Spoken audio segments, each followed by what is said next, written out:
Sejarah permainan video dimulai sejak awal tahun 1950-an ketika ahli komputer merancang permainan dan simulasi sederhana sebagai bagian dari penelitian mereka atau untuk mengisi waktu luang.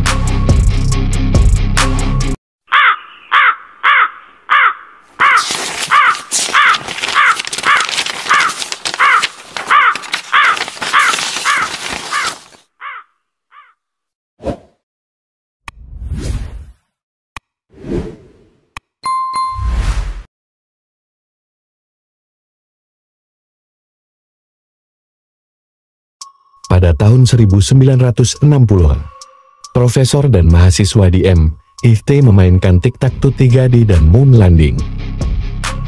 Permainan tersebut dijalankan pada komputer seperti IBM 1560 dan menggunakan input kartu berlubang.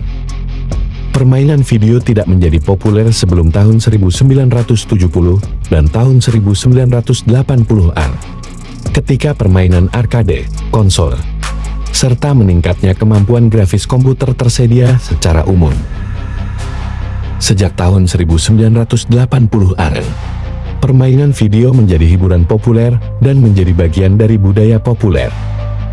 Salah satu game pertama adalah Spacewar, yang dikembangkan oleh ahli komputer. Permainan arcade awal dikembangkan dari tahun 1972 hingga tahun 1978. Selama tahun 1970-an, generasi pertama konsol permainan dirilis, termasuk permainan Pong dan tiruannya. 1970 juga menjadi masa game komputer bingkai utama. Masa emas permainan arcade adalah dari tahun 1978 hingga tahun 1982. Game, sebuah kata yang cukup familiar di telinga masyarakat segala usia. Istilah yang secara harfiahnya berarti permainan tersebut identik dengan berbagai macam bentuk permainan yang bisa dimainkan oleh masyarakat segala usia. Biasanya game dimainkan pada sebuah gadget atau seperangkat alat tertentu, baik secara offline maupun online, alias terkoneksi internet. Seiring perubahan zaman dan teknologi, perkembangan industri game di dunia ternyata menciptakan potensi bisnis dengan nilai yang cukup luar biasa, hingga triliunan rupiah, termasuk di Indonesia. Berbicara soal perkembangan industri game di Indonesia, bisa ditarik pada masa sekitar 15 tahun lalu.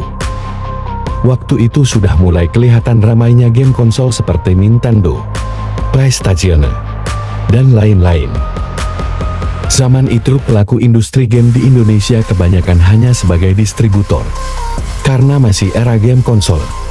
Tutur Ketua Umum Asosiasi Game Indonesia AGI Yandi Suryanto kepada bisnis. Belum lama ini. Saat itu. Lanjutnya. Belum ada developer atau pengembang game lokal di Indonesia. Karena pada waktu itu, kebanyakan masyarakat juga lebih banyak memainkan game bajakan. Karena terkait dengan tingginya disparitas harga antara harga kaset game original dengan bajakan. Setelah era game konsol, masuklah era game online. Sekitar awal tahun 2000-an. Di sini juga mulai bermunculan namanya publisher, yakni perusahaan atau individu yang memiliki hak eksklusif untuk menerbitkan atau memasarkan setiap judul game. Saat itu, kebanyakan produk gamenya memang masih buatan luar negeri, ujarnya. Dia mencontohkan salah satu game online yang cukup menyita perhatian pecinta game adalah Ragnarok Online. Developer alias pembuat game ini adalah Gravity Corporation, perusahaan game yang bermarkas di Korea Selatan, tetapi penerbit alias publishernya PT Lito Datarindo Fortuna Indonesia. Secara bisnis, industri game di Indonesia mulai berkembang, karena game legal dari luar juga mulai masuk. Namun, developer lokal yang mengembangkan game dengan copyright sendiri masih sulit, lantaran tingginya biaya pengembangan setiap judul game, meskipun banyak talenta yang cukup bagus untuk membuat game, tuturnya. Waktu itu, lanjutnya untuk mengembangkan satu judul game saja, bisa menelan dana sebesar 10 miliar rupiah hingga 20 miliar rupiah. Sekarang anggarannya bisa 50 miliar rupiah sampai 100 miliar rupiah. Untuk membuat game dengan jalan cerita panjang dan grafis yang bagus, ini hanya pengembangan saja, belum biaya marketing dan lain-lain. Tidak berselang lama, sekitar tahun 2003 muncul developer lokal, namanya Matahari Studios. Perusahaan yang dibuat oleh investor asing di Indonesia, yang memanfaatkan talenta lokal untuk menggarap atau menerima order pembuatan game luar negeri, tuturnya. Di era ini, katanya mulailah bermunculan talenta-talenta yang awalnya tertarik pada dunia informasi teknologi, mulai turut beralih menggeluti dunia animasi maupun game. Akhirnya, tahun 2005 sampai tahun 2006, mulai bermunculan developer-developer lokal yang handal, meskipun target usahanya masih menerima orderan game dari luar, ujarnya. Namun, seiring berkembangnya waktu, teknologi, dan peluang, maka mulai bermunculan pula developer game dengan copyright mereka sendiri hingga sekarang. Sejumlah perusahaan game di Indonesia yang hasil karyanya cukup dikenal antara lain Ageti Studio, Ultimate Studio, Toge Production, Tinker Game, Touchstone Game, dan lain-lain. Beberapa game Indonesia yang cukup diakui keberadaannya, antara lain seperti Infectonator buatan Toge Production, Ramen Chain buatan Touchstone Game, dan lain-lain. Dia mengatakan seiring dengan pertumbuhan smartphone di dunia maupun Indonesia saat ini, turut andil besar dalam mendorong perkembangan industri game di tanah air, baik dari sisi produsen maupun konsumen. Magnet industri ini mampu mendorong menjamurnya developer-developer lokal, termasuk developer indie belum berbentuk perseroan. Saat ini, terdapat lebih dari 400 developer dengan lebih dari sekitar 1000 game telah dilahirkan.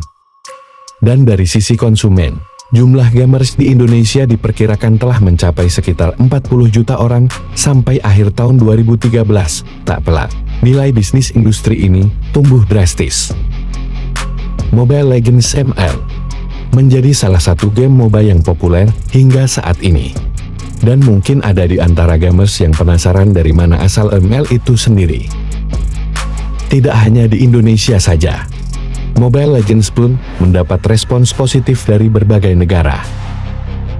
Oleh karena itu, banyak ajang internasional pun digelar yang diminati banyak gamers dari seluruh negara di dunia. Di Indonesia, salah satu turnamen rutin adalah MPL Indonesia. Selain itu, ada Inden, Mepli dan juga M1, M2, dan seterusnya yang menjadi salah satu turnamen Mobile Legends yang banyak dinantikan. Mobile Legends merupakan game yang dikembangkan Monton, berasal dari Shanghai. Oleh karena itu, sudah terjawab bahwa game Mobile Legends merupakan buatan dari negara Cina. Monton sendiri memiliki nama tengah dari perusahaan besar bernama Shanghai Monton Technology Co. Ltd. Sebenarnya, mereka juga tak sendiri dalam mengembangkan game Mobile Legends. Monton juga bekerja sama dengan perusahaan besar lainnya yakni Mulong Network and Technology Co. Ltd. Kedua perusahaan tersebut bekerja sama dan merilis game Mobile Legends pada tahun 2016 silam. Setelah hampir mencapai 5 tahun, franchise satu ini berkembang dengan sangat cepat dan menjadi salah satu pionir MOBA yang dikemas dalam perangkat mobile terbaik saat ini. Tidak hanya itu, Monton sendiri terlihat mengangkat budaya Cina melalui karakter-karakter hero yang dapat dipilih para pemain game. Bisa dilihat, beberapa karakter hero yang ada di Mobile Legends kental dengan budaya Cina. Sebut saja karakter hero Chang Eison dan Zilong. Ketiga karakter hero tersebut diangkat berdasarkan tokoh mitos sastra dan sejarah Cina yakni tokoh mitos Dewi Chang'e, tokoh sastra Sun Wukong, dan tokoh sejarah Zhao Yun. Ketiga karakter hero ini mengalami transformasi pada nama hingga latar belakang ceritanya, sehingga terdapat perbedaan dari para tokoh aslinya. Sobat Mi Historial, itulah asal-usul video game di Indonesia. Terima kasih sudah menonton video ini. Jika sobat menyukai video ini, tekan tombol suka dan jangan lupa tekan tombol subscribe. Terima kasih, sampai jumpa.